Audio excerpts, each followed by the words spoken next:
하나님의 말씀은 누가복음 18장 18절에서 27절까지 말씀드리겠습니다. 누가복음 18장 18절에서 27절까지 말씀 제가 봉독해 올립니다. 18절 어떤 간원이 물어가로되 선한 선생님이여 내가 무엇을 하여야 영생을 얻으리이까? 예수께서 이르시되 너가 어찌하여 나를 선하다 일컫느냐? 하나님 한 분 외에는 선한 이가 없느니라. 내가 계명을 안 하니 간음하지 말라, 살인하지 말라, 도적질하지 말라, 거짓 증거하지 말라, 내 부모를 공경하라 하였느니라. 여짜오되 이것은 내가 어려서부터 다 지켰나이다. 예수께서 이 말을 들으시고 이르시되 내가 오히려 한 가지 부족한 것이 있으니 내게 있는 것을 다 팔아 가난한 자들을 나눠주라. 그리하면 하늘에서 보화가 너에게 있으리라. 그리고 와서 나를 쫓으라 하시니 그 사람이 큰 부자인 고로 이 말씀을 듣고 심히 근심하더라.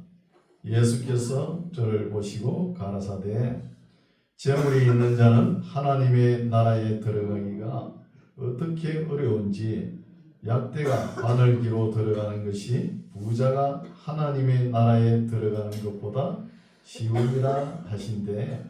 듣는 자들이 가로되 그런저 누가 구원을 얻을 수 있나이까? 가라사대 무릇 사람이 할 수 없는 것을 하나님은 하실 수 있느니라. 베드로가 여짜오되 보옵소서 우리가 우리의 것을 다 버리고 주를 쫓았나이다. 아멘. 아멘. 할렐루야. 아멘. 반갑습니다. 네. 오늘도 우리 하나님께서 우리와 함께 하십니다. 우리가 귀한 말씀을 듣고 잘 깨닫는 모습을 하나님께서 보시면 너무 기뻐하실 거예요. 오늘도 말씀을 우리 선한 양심에 잘 심어가시기 바랍니다. 네, 오늘 말씀은 설교 제목이 부자와 천국이죠. 네, 부자와 천국. 이 본문 말씀은 우리가 다른 복음서에서도 읽어왔죠. 본문 말씀은. 그래서 어떤 관원이 18절에 어떤 관원이라 그러면은 헬라어로 에르콘이라는 단어거든요. 이거는 두령 또는 왕이라는 뜻입니다. 두령 왕. 또 아르케라는 단어도 있어요. 아르케는 지도자, 지배자 이런 뜻으로 해석이 되죠. 이 어떤 관원이 물어가로되 예수님께서 와서 물어가로되 선한 선생님이여 이렇게 묻는 거예요. 예수님 보고 선한 선생님이여 이런 거예요. 이런 말을 할 정도 되면 본인도 선한 사람 중에 들어간다는 거예요. 나도 선한 사람 중에 선한 사람인데 예수님도 이렇게 보니까 참 선한 사람 같다는 거예요. 그러니까 자기 품격이 예수님과 이렇게 같이 취급을 하는 거예요. 그죠? 그래서 선한 선생님이야 하고 내가 무엇을 하여야 영생을 얻으리까 하는 거예요. 그러니까 마태복음서에 보면은 여기는 간원으로 표시를 해놨는데 마태복음에는 보면은 청년이요 부자요 간원이라 이렇게 기록해놨어요. 사실 마가하고 누가는 들어가지고 기록했거든요. 마태는 실제 보고 기록한 거예요. 간원을 보고. 마태가 기록한 것이 더 정확하겠죠. 그래서 여기 간원은 무엇을 질문하느냐 하면은 선한 선생님보다도 영생을 어떻게 하면 얻을 수 있습니까? 이게 질문이잖아요. 근데 여기 부자고 청년이고 간원이 이 사람하고 니고데모라는 사람 있죠. 이 두 사람만이 영생에 대해서 관심이 있는 거예요. 질문 수준이 좀 높은 편이죠. 보통 사람들이 이거 생각도 안 하죠. 뭐. 그렇죠? 우리 사람은 기본적으로 깔린 것이 영원을 사모하게끔 하나님께서 지으신 거예요. 영혼을 사모하는 거예요. 영혼을. 동물들하고 다릅니다. 영원히 사는 것을 바라는 거예요. 우리가 다 예수 믿으면서 영생을 누리기 위한 것이잖아요. 그게 구원이지 않습니까? 이렇게 질문을 했는데 예수님의 관심은 조금 다릅니다. 19절 보십시오. 예수께서 이르시되 너가 어찌하여 나를 선하다 일컫느냐. 하나님 한 분 외에는 선한 이가 없느니라고요. 지금 이 관원 보고 예수님께서 딱 보니까 너도 선한 편에 들어간다 그러면서 너 자신이 선하다 그러는데 예수님께서 보시기에는 너 선한 거 아니라는 거예요. 선한 분은 하나님 한 분이시다는 거죠. 우리 사람들은 대화를 할 때 어때요? 저 사람 참 착하고 선한 사람이다 이렇게 할 수 있는 사람도 있죠. 그런데 별로 선하지도 않으면서 자기가 선하다면서 그런 사람 있잖아요. 그런 사람 보고 어때요? 아니야 뭐 선하다고 그러면서 상대방을 마음을 팍 상하게 하죠. 그런데 우리 예수님의 대화 보면 그렇죠. 항상 상대방을 올려주면서 기분 상하지 않게끔 하면서 예수님께서 하고 싶은 말씀을 다 하는 거예요. 그래서 여기서 보면은 선한 선생님이여 질문한 것에 대해서 예수님께서 관심을 두셔가지고 선한 분은 하나님 한 분이라는 거예요. 이렇게 설명하신 것이죠. 20절 내가 계명을 안 하니 간음하지 말라 살인하지 말라 도적질하지 말라 거짓 증거하지 말라 내 부모를 공경하라 하였느니라. 10계명을 이야기했죠. 21절 여짜오되 이것은 내가 어렸을 때부터 다 지켰나이다. 어렸을 때부터 10계명을 지켜왔다는 거예요. 그러면 이 관원의 가문을 보면은 그래도 경건한 가정에서 경건한 신앙생활을 했다는 거예요. 경건한 가문에서 자랐다는 것이죠. 22절 예수께서 이 말을 들으시고 이르시되 너가 오히려 한 가지 부족한 것이 있으니 앞에 1계명에서 4계명은 언급도 안 하셨죠. 예수님께서 이거는 당연히 지킬 줄 아는 거예요. 지켰겠죠. 1계명이 뭐예요? 나 외에는 다른 신을 섬기지 말라. 가만히 있으면 되잖아요. 안 섬기고. 두 번째는 뭐예요? 우상을 만들지 말라. 섬기지 말라는 거잖아요. 그 손재주가 좀 있어야 우상도 보기 좋게 잘 만들지. 손재주도 없는 사람이 그 만들면 그렇잖아요. 그거 만들려면 또 얼마나 신경 쓰이십니까? 신경 쓰이잖아요. 또 만들어 놓으면 어때요 또? 거기다 엎어져가지고 절하고 있잖아요. 절하면 허리가 아파요. 그거 왜 만들고 그래요? 또 세 번째는 하나님 이름을 망령되이 일컫지 말라. 그것도 가만히 있으면 되잖아요. 네 번째 안식에 철저하게 지킵니다.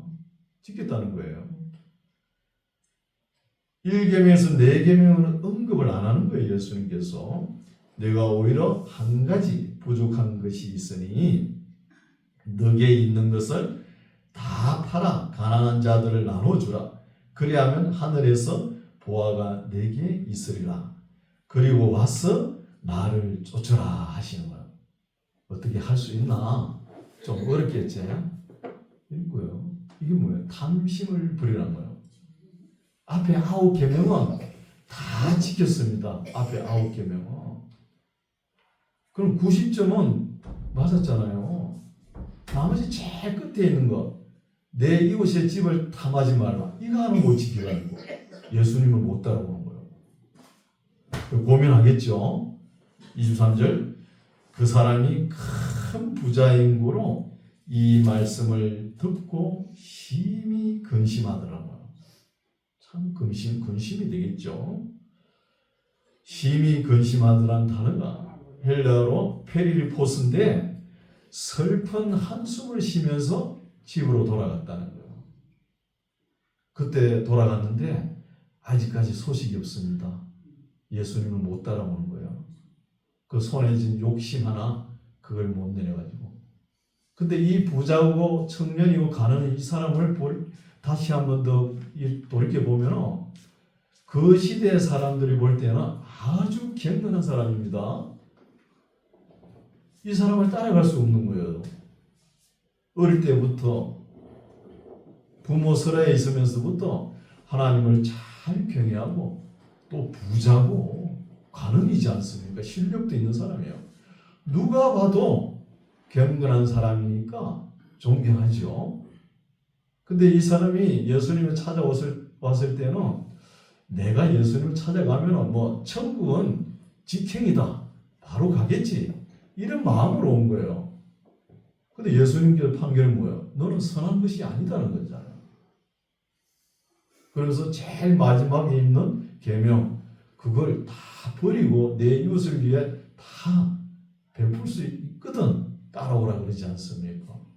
그거 하나 못 버려가지고 못 따라오는 거예요. 그럴 수 있습니다. 23절, 그 사람이 큰 부자인고로 이 말씀을 듣고 심히 근심하더라. 예수께서 저를 보시고 가라사대, 재물이 있는 자는 하나님의 나라에 들어가기가 어떻게 어려운지 약대가 말이야 바늘기로 들어가는 것이 부자가 하나님의 나라에 들어가는 것보다 쉬우니라 하신 거예요. 낙타가 바늘기로 들어가는 것도 얼마나 어렵습니까? 부자가 천국 가는 것이 낙타가 바늘기로 들어가는 것이 더 쉽다는 거예요. 우리는 여기로 바늘기로 번역을 했죠. 우리 이해하지 않습니까? 바늘기도 보면은 바늘에서 구멍이 있는 거 있잖아요. 헬라 원어를 보면은 그냥 구멍입니다. 서양 사람들은 바늘 눈이라 그러죠. 바늘로. 또 어떤 사람은 해석을 잘못해가지고 예루살렘 가면은 바늘기 문이 있대요. 바늘기 문이 있으니까 거기에 들어가면서 낙타에 실어놓은 짐을 내리고 뭐 이렇게 해석을 하는 거예요. 예루살렘 성에 가면은 바늘기 문 없습니다. 없는 거예요. 또 우리가 바늘에 달린 구멍이라 생각할 수 있고, 바늘을 옷감을 꿰맬 때 구멍을 뚫잖아요. 이 구멍으로 또 생각할 수 있는 거예요. 하여튼 이렇게 생각하든 바늘 눈이든 기든 구멍이든 간에 못 들어가는 거예요. 부자는 천국 갈 수 없다는 것입니다. 부자는. 그래서 여기서 우리가 깨달을 것은 하나님을, 예수님을 따라가려고 그러면은, 그죠? 우리가 이 물질을 하나님과 겸하여 섬길 수 없다는 거예요. 물질을. 사람은 두 가지 유형으로 딱 나눠집니다. 만몬신을, 귀신신이죠. 돈귀신, 만몬신을 섬길 것인지 하나님을 따를 것인지 두 가지 길, 중간 길이 없습니다. 돈도 섬기고 만몬신도 섬기고 하나님도 섬기고 겸하여 섬길 수 없다는 말씀이에요. 그래서 우리가 모든 죄가 성경에는 탐심, 욕심에서 온다는 거예요. 욕심이 잉태한 적, 죄를 낳고 죄가 장성한 적, 사망을 낳지 않습니까? 이 점에 대해서도 석가모니는 제대로 깨달았죠.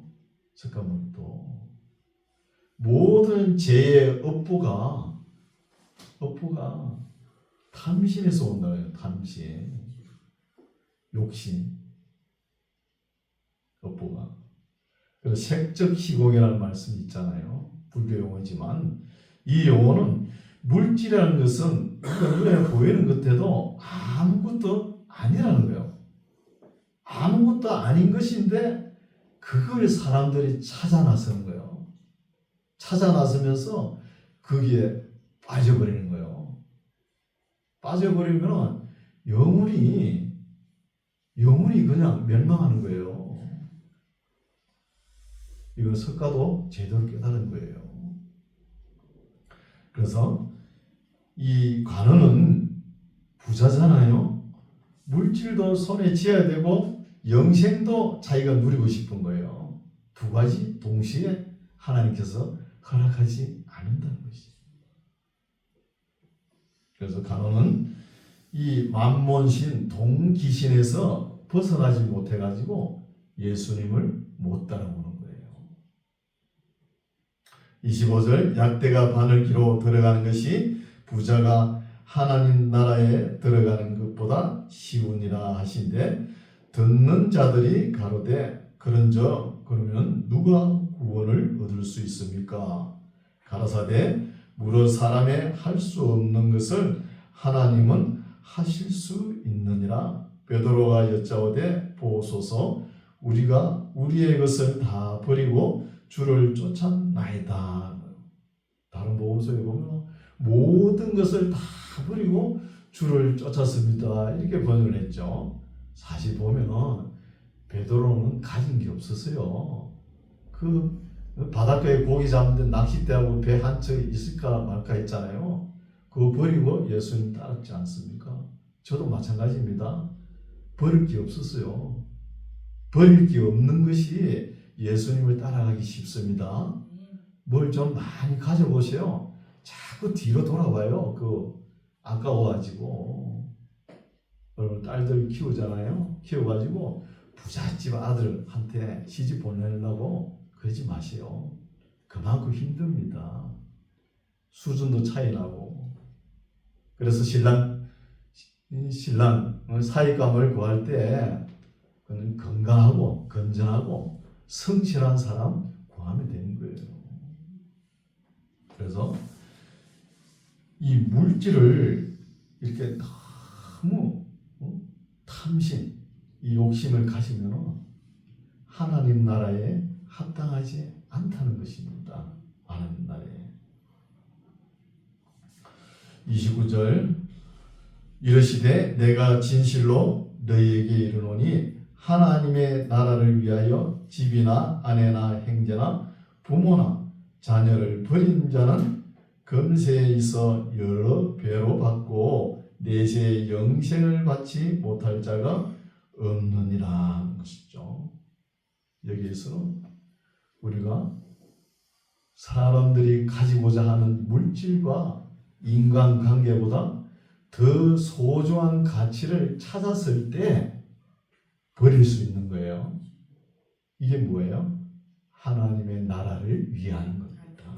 하나님의 나라를 위해. 가치관이 바로 서야 된다는 것이죠. 돈을 따라가면은 하나님 나라에 합당하지 않는 것이죠.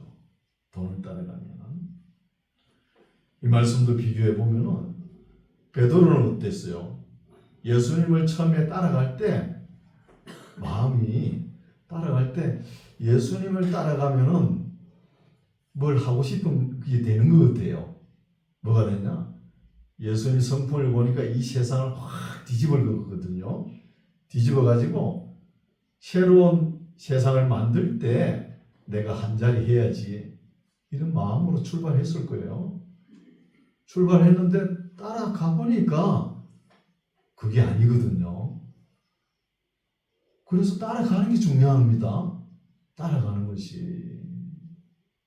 근데 여기 가난이고 부자고 청년은 어때요? 아니 지금 예수님께서 너 재산 당장 다 팔아가지고 그 가난한 사람에게 나눠주라 이 말은 아니잖아요.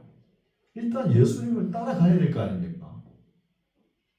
출발도 안 하고 예수님 말씀이 목에 딱 걸려가지고 안 넘어가네. 그래서 출발이 안 되는 거예요. 이거 엄청난 차이죠. 아니 예수님께서 너 재산을 다 팔아가지고 가난한 이웃을 위해 다 베풀어라 이렇게 말씀하시면 네 알겠습니다 하고 출발해야 되잖아요. 따라가면서 예수님께서 하시는 말씀에 은혜 받고 그 재산 하나하나 팔아가지고 이웃에게 베풀면 되잖아요. 그걸 못한 거예요. 이것이 차이가 납니다. 우리가 소중한 가치, 우리가 세 가지 물질 관계에서 떠날 수 없다 그러죠. 제가 평소에 말씀 많이 드리잖아요. 하나님과의 관계, 사람과의 관계, 물질과의 관계 중에서 어느 것이 더 더 소중한 가치가 있는가? 하나님과의 관계가 제일 중요한 거예요. 이것이 안 되면은 교회 나와서 신앙생활 해도 어떻게 합니까? 그저 더 가지고 싶은 거예요. 그냥 돈을 더 가지고 싶어가지고 돈을 추구하고 그런 모습이 보이거든요. 현실 보면 그렇잖아요. 그래서 30절 건세에 있어 여러 배를 받고 내세 영생을 받지 못할 자가 없느니라. 31절 예수께서 12 제자를 데리시고 이르시되 보라 우리가 예루살렘으로 올라가노니.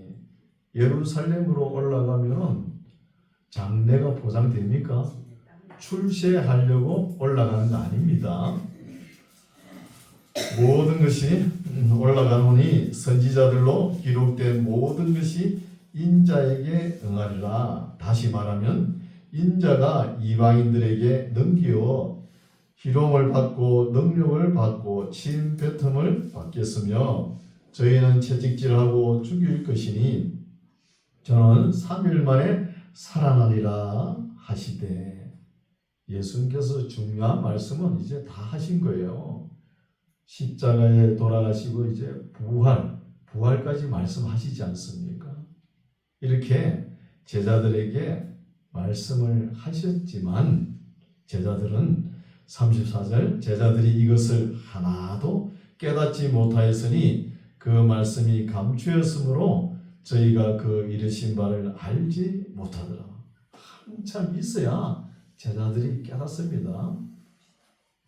35절 여리고에 가까이 오실 때에 한 소경이 길가에 앉아 구걸하다가 무리의 지남을 보고 듣고 이 무슨 일이냐고 물은데 저희가 나사렛 예수께서 지나신다 하니 소경이 외쳐 가로되 다윗의 자손 예수요 하는 거예요. 시각장애인들은 이 듣는 귀가 발달이 되어 있죠.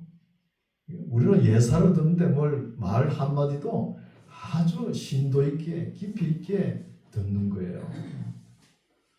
우리나라에 김선태 목사님이라는 분이 계시거든요. 이분이 실로암 안가를 이렇게 만들어가지고 많은 사람들의 그 각막을 기증받아가지고 개안 수술을 해가지고 수천 명의 눈을 뜨게 하신 분이에요. 노벨 평화상을 받아도 부족함이 없는 사람입니다. 근데 이분이 점자 성경을 가지고 이렇게 전국에 다니면서 집회를 하신 분이거든요. 시각장애인인데도. 그래서 지방에 집회 가면 그 호텔에 자야 될 거 아닙니까? 자면은 한 번 딱 가르쳐 주면 정확하게 찾아가는 거예요. 정확하게.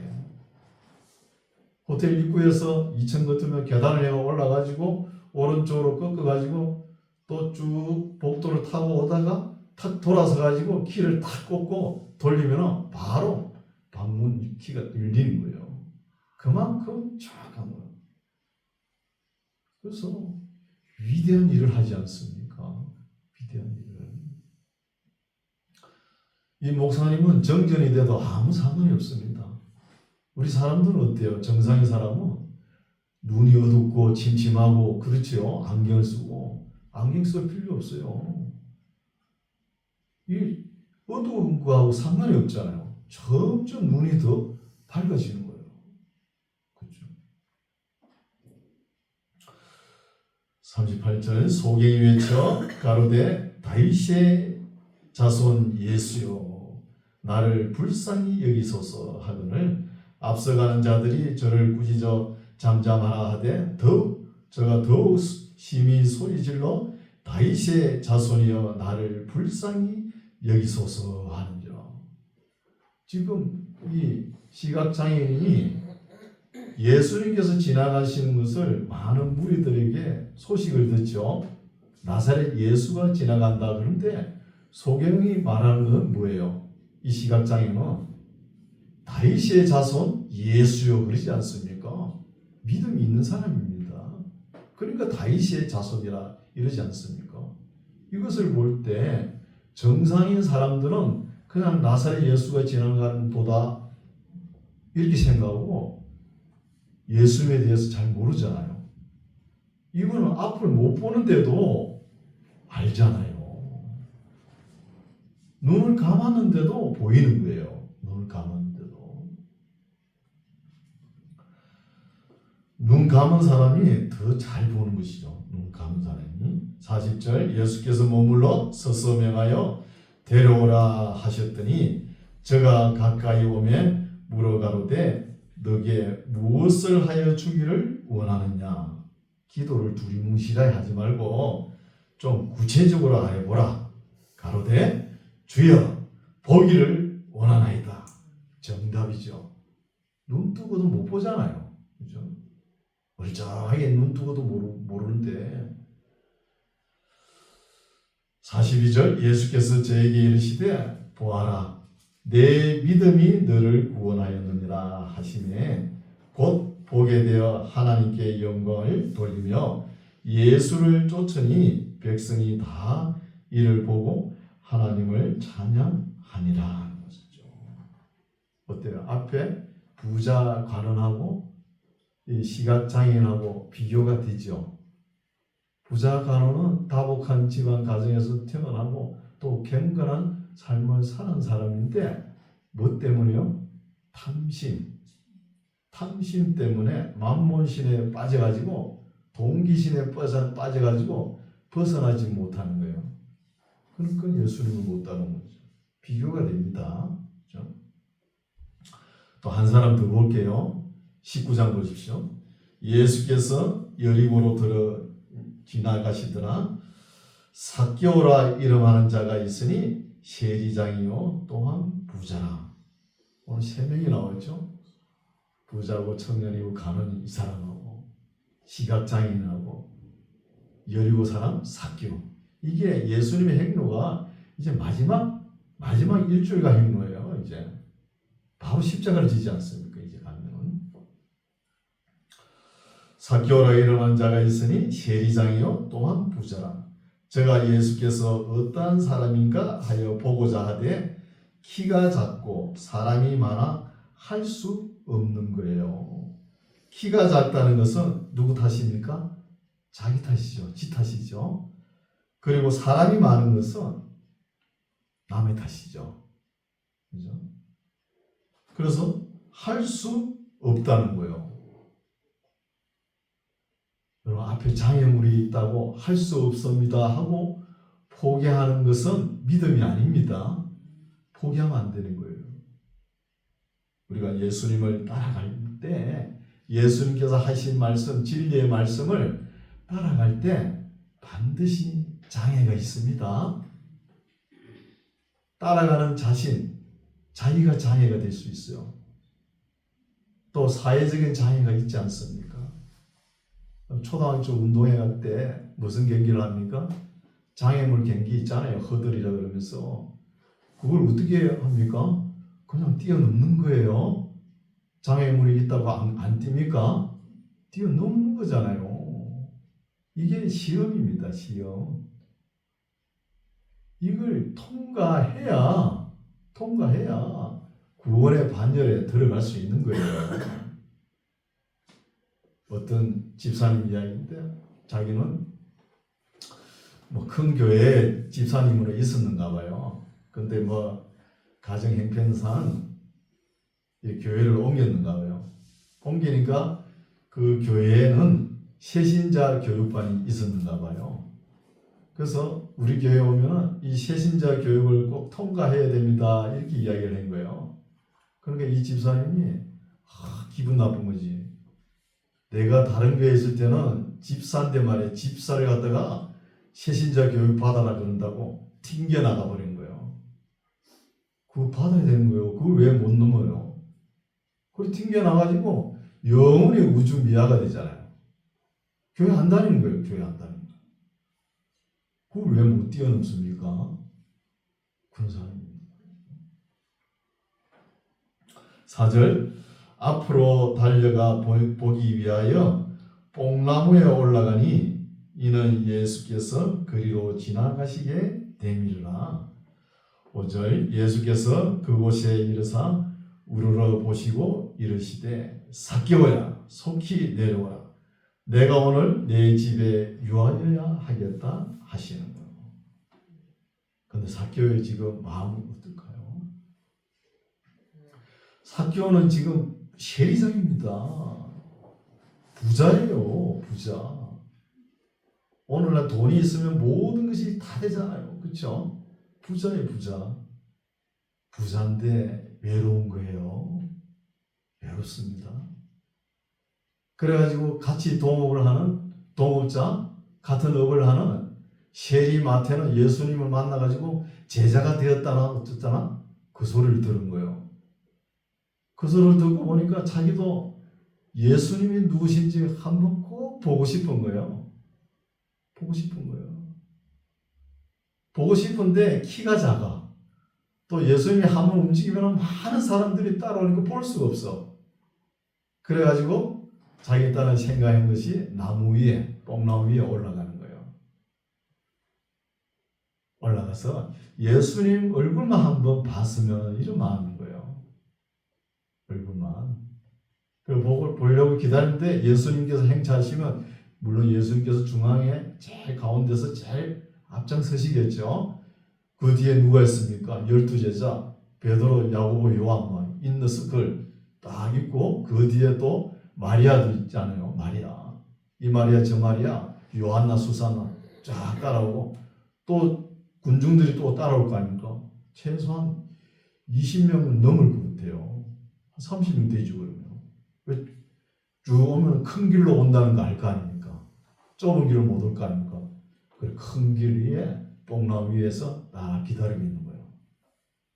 근데 많은 사람들이 지나가니까 예수님 보니까 그냥 뽕나무 위에 있는 사람은 못 볼 줄 아는 거예요. 근데 예수님은 딱 보고 삭개오야 속히 내려오라 그러지 않습니다. 아마 삭개오가 뽕나무에 있다가 아마 오줌을 쌌을 거예요. 그래가 막 넘어지고 땅으로 떨어졌을 거예요. 우리가 살아가면서 부모도 있어야 되고 하나님도 계셔야 되고 친구도 있어야 되고 아내도 있어야 되고 자녀도 있어야 됩니다. 하나님께서 주신 거 다 있어야 외롭지 않은 거예요. 이 삭개오는 친구가 없으니까 그렇게 외로운 거예요. 그래서 예수님께서 삭개오 집에 딱 들어가니까 파란 잔디 융단이 쫙 깔렸는데 화장실 가는 길목만 사람 발자국이 있는 거예요. 사람이 거기 왕래하지 않았다는 것이잖아요.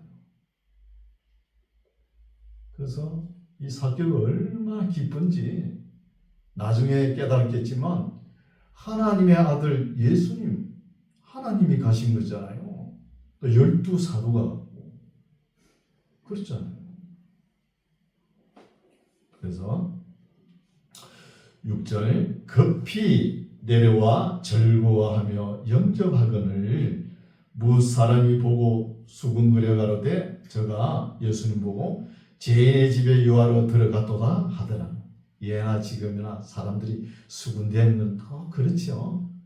남 욕하기 좋아하고 속닥속닥 하는 건 똑같은 표현을 하는 거예요.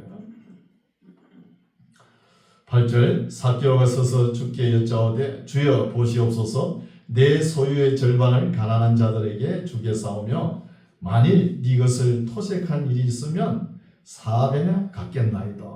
예수님께서는 아무 말도 안 하셨는데 그렇죠? 근데 본인이 스스로 해결해가지고 내 재산 절반을 가난한 자를 위해 주겠다고 그러고 토색한 것 4배나 갚겠다고 그랬죠. 그 다 토색한 것인데 그럼 몽땅 다 가난한 이웃을 위해 다 준 거잖아요. 자기 재산을 다 준다는 뜻입니다. 이렇게 회개하지 않습니까? 삭개오라는 이름을 보면은 뜻을 보면은 순결한 자입니다. 순결한 자가 세리장 역할을 했으니까 얼마나 마음에 찔렸을까요? 돈을 토색한 거 가져오면 세리장이 도장을 팡 찍을 거 아닙니까? 그 도장 찍을 때마다 얼마나 양심이 걸렸을까요? 그렇죠? 그래서 토색한 것이 있으면 네 배나 갚겠나이다. 예수께서 이르시되 오늘 구원이 이 집에 이르렀으니 이 사람도 아브라함의 자손임이라. 아브라함의 자손. 만몬신의 자손이 아니고 동기신의 자손이 아니고 아브라함의 자손이란 말이에요. 삭개오가 한때는 돈의 유혹에 빠져가지고 그죠? 돈밖에 몰랐잖아요. 근데 예수님을 만나고 이렇게 변하는 거예요. 변하는 거예요. 이것도 비교되죠. 그 잘 나가는 바리새인, 사두개인, 서기관, 율법학자, 장로들 그런 사람들하고 비교되잖아요. 그런 사람들은 위선만 하고 돌아다니잖아요. 비교됩니다. 10절 인자에 온 것은 잃어버린 자를 찾아 구원하려 함이니라. 오늘 잃어버린 자가 몇 분 나오죠? 부자고 청년 가난고 또 시각장애자 또 삭개오 이런 사람들을 구원하러 오셨다는 거예요. 그런데 한 사람이 자기 고집을 부리고 안 따라오죠. 탐심, 손에 쥔 거 놓기 힘들어가지고 못 따라오는 거예요. 그래서 만몬신에 만족하는 사람은 구원의 반열에 들어갈 수 없습니다. 희망이 없는 거예요. 돈으로도 만족이 안 되는 사람이라야 하나님을 만날 수 있는 것입니다. 돈으로 만족이 안 되는 사람. 그리고 성경에 그런 분 있어요, 없어요? 있잖아요. 그 유명한 솔로몬 보십시오. 솔로몬처럼 부귀영화를 누린 사람이 어디 있어요? 지금까지 없는 것 같아요. 그렇죠? 너무 많이 가졌으니까 먹을 사람도 많다는 거예요. 또 지식이 너무 풍성하니까 지혜가 너무 많으니까 번뇌하다는 번뇌. 근데 이것을 다 솔로몬이 다 해보고 결론이 뭐예요? 모든 것이 헛되고 헛되도다. 하나님 품으로 돌아오지 않습니까?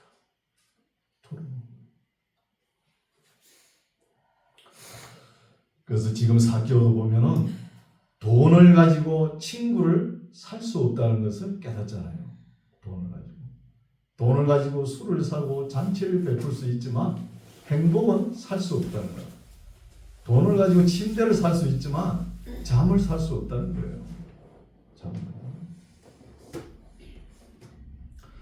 지금 여기에 여리고 지역이죠. 여리고 지역에는 한 세 사람 정도가 사람이 인생길을 보면 처음에는 좀 잘못됐다가도 나중에 잘 되는 사람 있잖아요. 그런 사람이 복받은 사람이에요. 지금 삭개오도 그렇죠. 그죠? 또 시각장애자도 그렇잖아요. 또 한 사람도 있죠. 여리고 기생 라합 이런 사람이에요. 이런 사람이 복받은 사람이죠. 그 반면에 예루살렘에 있던 사람 처음에는 뭔가 좀 잘 나간 사람 같죠. 근데 예수님께서 책망하시지 않습니까?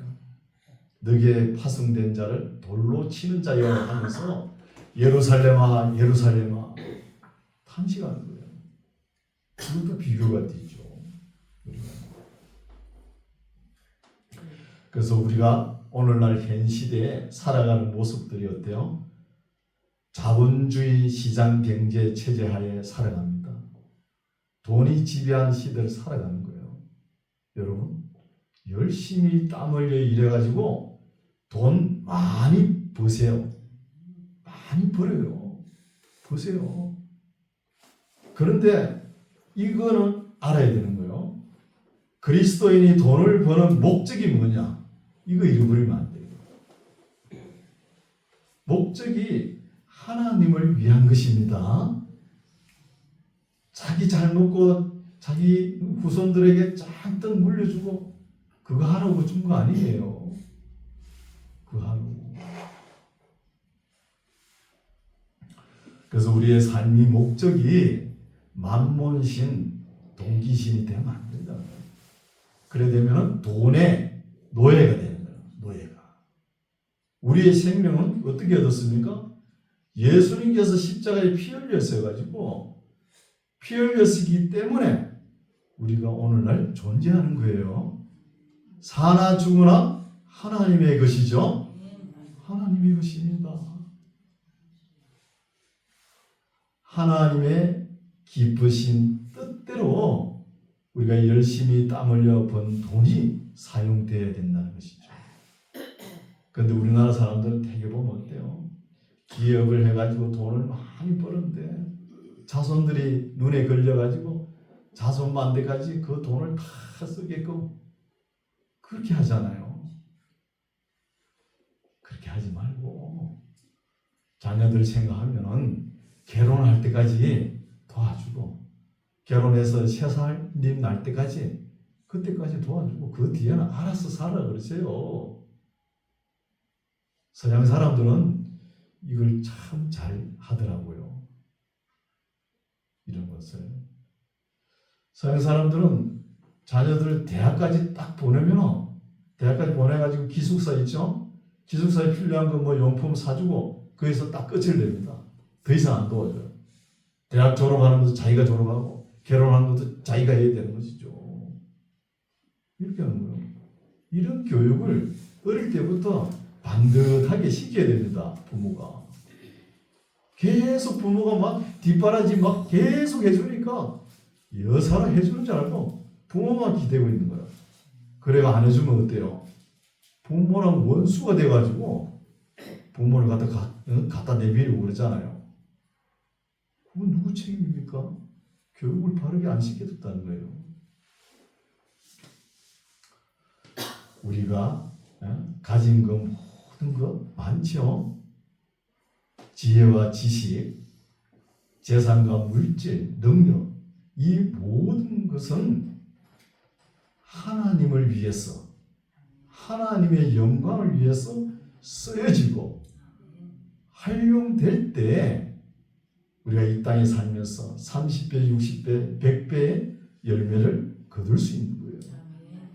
천국 가면 어때요? 영생을 상속받죠.